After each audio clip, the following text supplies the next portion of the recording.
Hey folks, and welcome to Subjective Thoughts.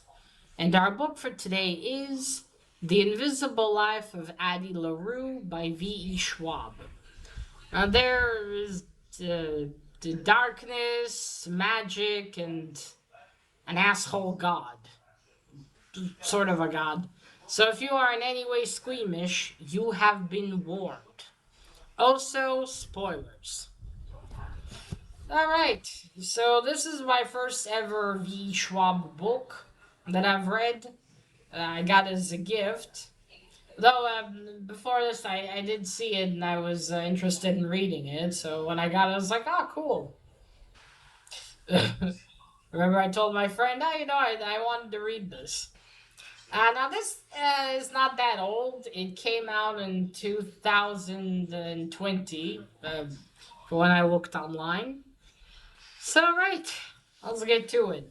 So the story follows, obviously, it says on the cover, Addie LaRue, Adelaine LaRue.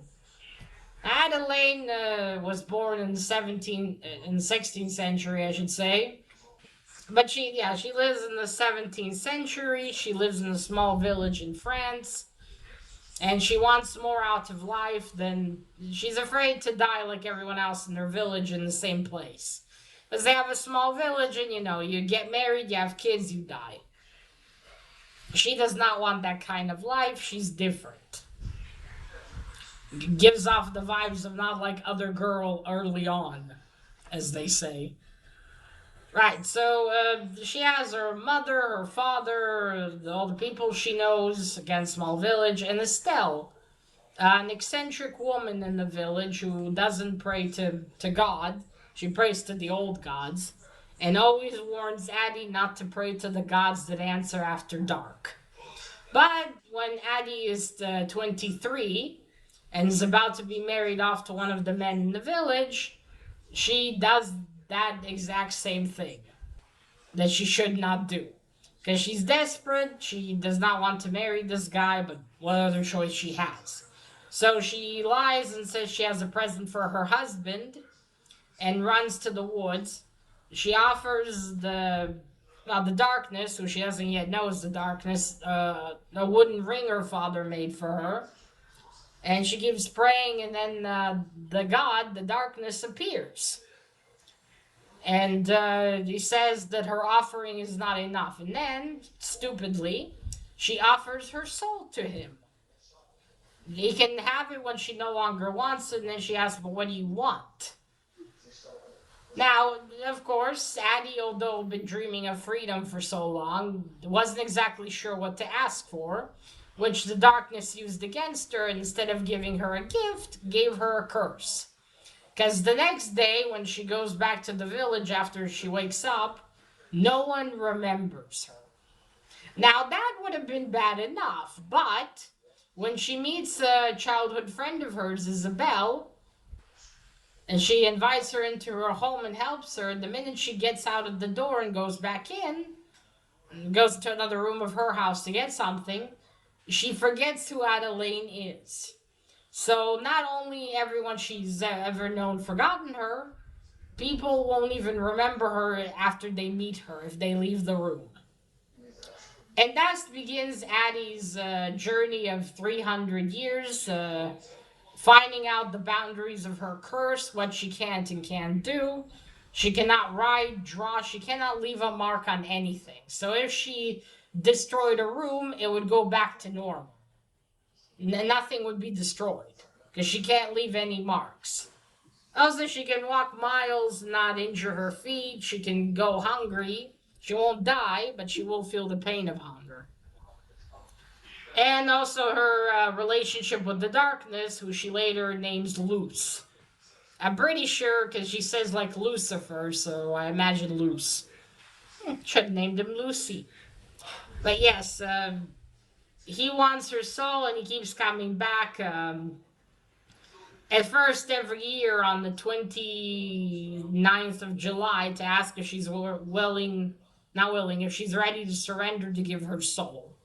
But Addie is nothing if not stubborn, and she continues on.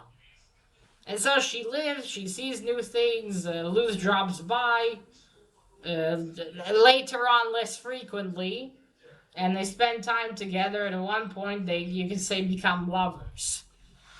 But then something happens and they break up. Kind of.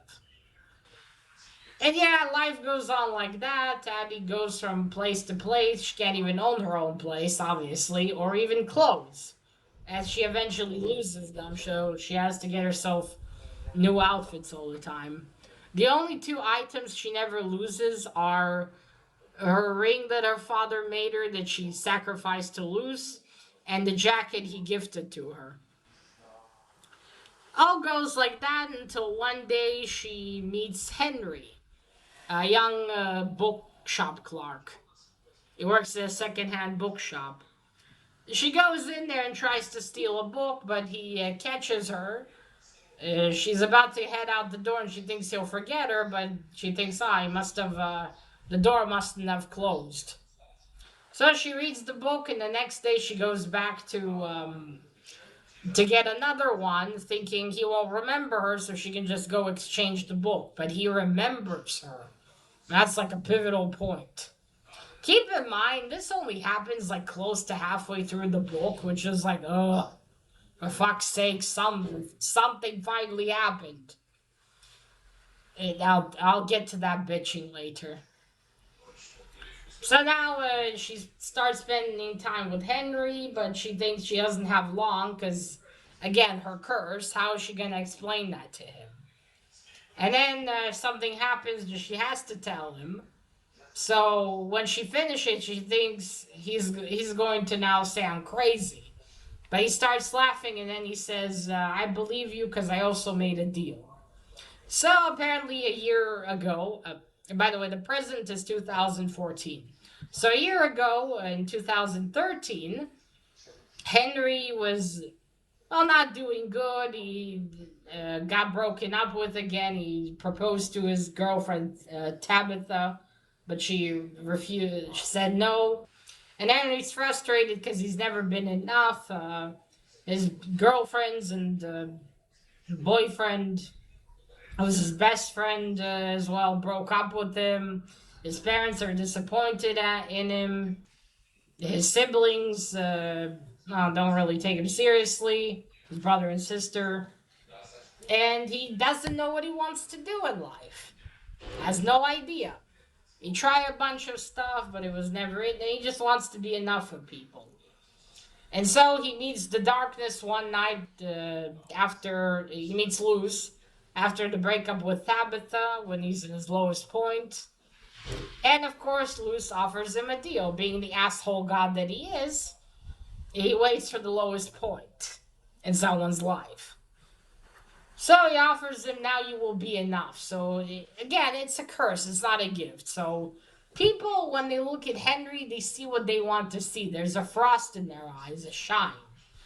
So though at first it's nice, it's like wishing that someone would fall in love with you. I mean, yeah, they're in love with you, but not because they really are. It's because you asked for them to be. So it's not really love. The same thing here.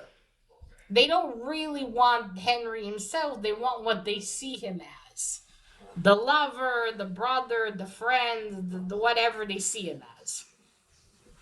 So now for Henry, nothing is real anymore because of this.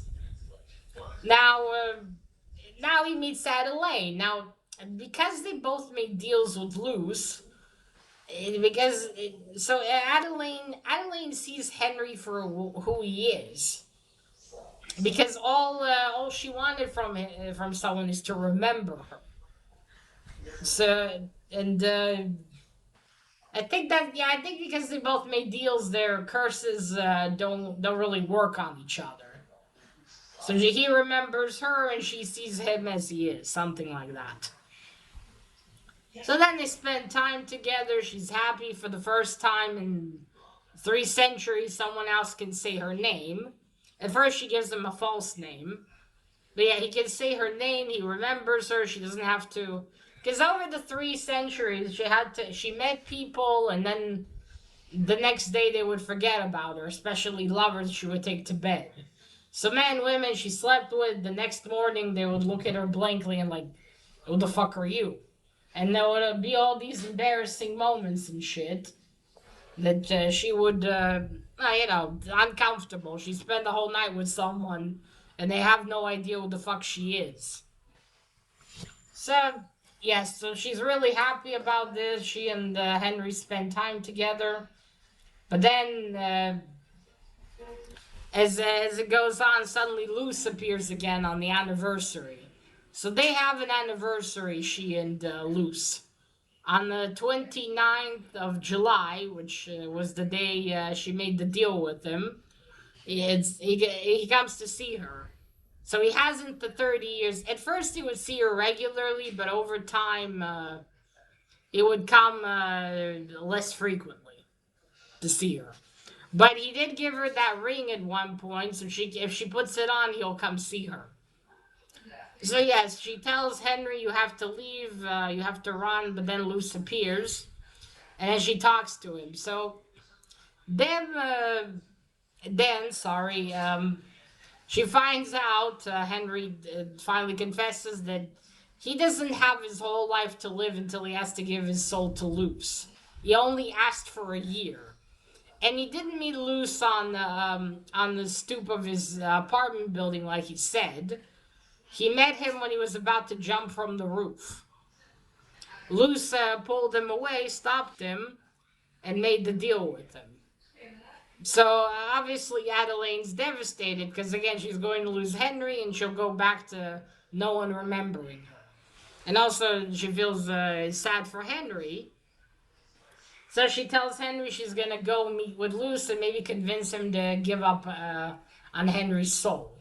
Of course, Luce doesn't do that, and we learn that they've had a relationship, she and Luce. I mean, well, obviously they had a relationship, but what I mean is later on they became lovers, in a way. But Addie could see that he's not human, although, as he tells Addie later, you're also no longer human. So Luce obviously is not going to do anything, and he leaves. And he takes a week from the time she has with Henry as well. So then she and Henry spend time together and he counts down the days until he has to give his soul to Luce. But unbeknownst to him, Addie goes and makes a new deal with Luce. She will stay with him, not give him her soul, but she'll stay with him, be his, if he lets Henry go. And he lets Henry remember. So that's what so he agrees, because he's desperate to have her. So on the day that Henry thinks that's it, he has to give up his soul, it doesn't actually happen. Addie tells him, "Look, I made this deal, you have to promise to remember me." And then everything starts going black for Henry, and he wakes up the next morning in his bed, not, looking for Adeline, thinking it's a regular day, but then he remembers what happened the night before. So that's it. Adeline is gone. She's now with Luce. Now Henry has written down stories that Adeline told him about her life, and he makes a book out of it. And a year later, he lets one of his best friends, Beatrice, read it.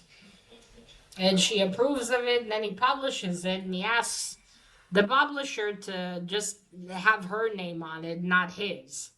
They think it's a PR gimmick shit, but it's actually he wants it like that for Adeline.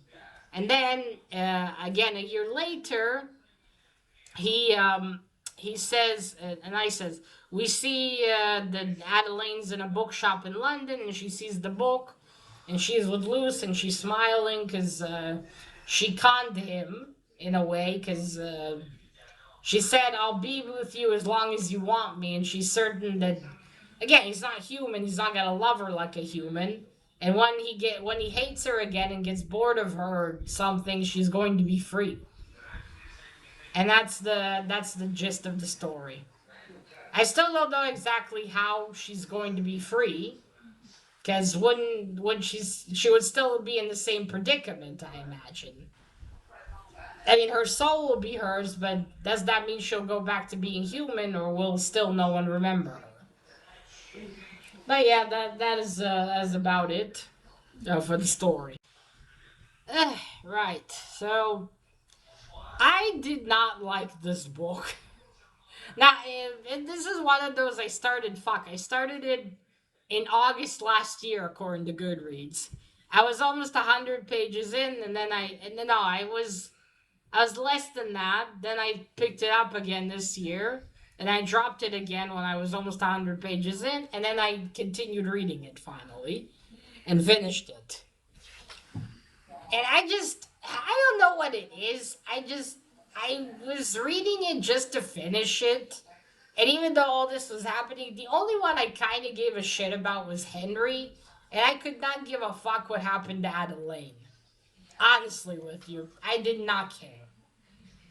I was just, It was, and I was like 3 pages away from the end. I was like, doesn't this book end ever?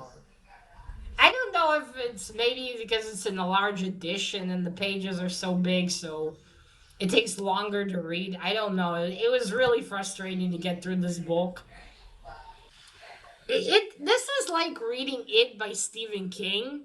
Like so much happens, but then nothing fucking happens. And when I got to the ending, I was like, "That's it." I read all these fucking pages for this. Really?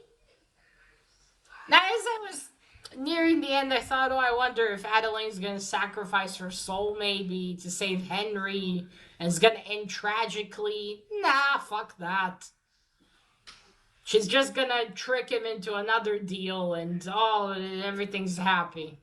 Ugh. I think my main issue is that Adeline isn't really that interesting of a character, at least not to me. Because what can I really tell you about Adeline after reading this book? I can tell you that she's stubborn and she has 7 freckles on her face. That's it. That's all I can tell you about what kind of person she is. I can't say I mean, I guess I could say she's also curious, but that's about it. There's nothing more to Adeline besides stubbornness and freckles and curiosity. That's it. At no point I was really there rooting for her. I mean, fuck, this book. This book should have either been about mainly Henry, because at least he's human and I know what to say about Henry. Yeah, he's a young man. He's not sure what he wants to do. It feels like he's disappointing everyone, like he's never enough. He's kind, but just doesn't know, just trying to please everyone, but not knowing what he wants from himself, really. Or it should have been written from Luce's perspective, the darkness. Because I think that would have been far more interesting, and it should have not been 400 fucking pages as well. Because, my god. Hey, so how the book works is you go from the past, you go from the present, which is 2014, to the past, where you read about what happens to Adeline, how she made the deal, and then all sorts of these moments in time. Now, the idea itself might be pretty cool. You know, how does someone work with a curse like that where no one remembers you? Because at least if you're cursed with immortality, you can build some sort of life. I mean, you'll have to leave every maybe few decades away because people see that you're not aging, but still, you can build a life, you can accumulate property. Adeline cannot keep anything, which is an interesting idea, but as the first person character, really not that interesting to read about because she can't really keep anything. I think this would have worked better if it was a third person view, maybe, where we were told about Adeline in the third person. I mean, and that's it. And she would have been some kind of legend or something, like a myth story. Cause like this, my God. Okay, I get it. Adeline wanted to keep living. She didn't want to give her soul up to Luce, but you have to wonder, what was the point? Yeah, she saw this new stuff, and she even says herself, I'm tired. But that's it. She just keeps going to keep going, which Okay, I can kind of understand you don't want to give up, but what's the point? You can't keep anything. Yeah, you'll see all these happy events, but that's it. Every day is the same. She can't have one place to stay in. He has to keep taking things like stealing clothes and food. I don't know, even if I wasn't a cripple, I would so not trade my soul for a life like that. Well, I'd probably give my soul to lose pretty quickly, because what is the point? And then, and again, you can't blame Adeline exactly. She was a young woman who had a general idea of what she wants, but couldn't say it exactly. As Lou says, semantics are important. She should have said, I want you to give me immortality, or something like that. Or Zadelaine says later in the centuries, it would have been easier to be a man. She should have asked to be a man. But yeah, it's, yeah, there's nothing to Adeline really, and and she's described in all these artworks, and oh, what a beauty, and that's it. That's all there is to it. And I realize I'm shitting on a fictional character, but there's just really nothing to Adeline that's worth a book about her. She doesn't have any particular aspirations. She's not. Okay, this isn't a fantasy book. Maybe you could say this is fiction or magical realism. Because it's not like Addie can search up in history books or some magic books how to break her curse. So there's nothing really. There's no. What are you supposed to root for her for? For continuing on to exist? You can't even root for her to wanting to break her own curse.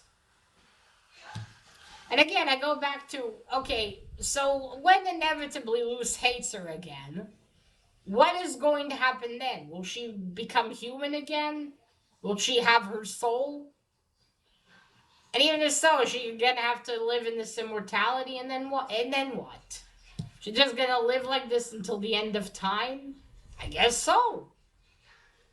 Which is why I would personally not want to be immortal, because, man, how depressing. You lose everyone you love, and then you just keep going for what? Oh, fuck, a siren. Come on. So, yeah, it's just, it was so frustrating to read through. It kind of picked up for me when we got to Henry, but even then we kept, because until there was some progression in the story, it again goes back to the past for, okay, some moments may have been pivotal to the story about Adelaide's past, but others were like, why the fuck is this here? I don't give a shit. Move on, please. And like towards after half of the book, even the moments in the present, I mean the sections of the present were boring. One whole section was about Addie and Henry going to some art exhibit. I'm like, come on, for fuck's sakes. Sorry. So yeah, it's just like there's nothing here for me. I finished this book not giving a shit about Adeline at all, which isn't good. It's supposed to care about the main character, but here I was like, ugh. Yeah, that was it. I'm glad I'm done with this book. I can't say I particularly enjoyed it, but I finished it at least. And now there is another V. Schwab book that I do want to read in the future. I will get around to it. Yeah, I mean, I'm not gonna now not like all V. Schwab books. I didn't like this one. Maybe another ones of hers I will like more. But yeah, I can't. I did not like this one. Like if you like, and maybe if you like magic realism, you'll enjoy this one. And keep in mind, just because I didn't like it doesn't mean you won't. Maybe you'll connect with Adeline and you'll find her interesting and you'll want to read about her. I personally didn't, particularly, as you already heard. But yeah, so that's about it. Let me know. Have you read The Invisible Life of Addie LaRue? Did you enjoy it? Did you find Addie interesting? Did you not enjoy it? And if you didn't, why didn't you like the book? And that is it. Now remember, collect what you're passionate about and share it on YouTube. Bye!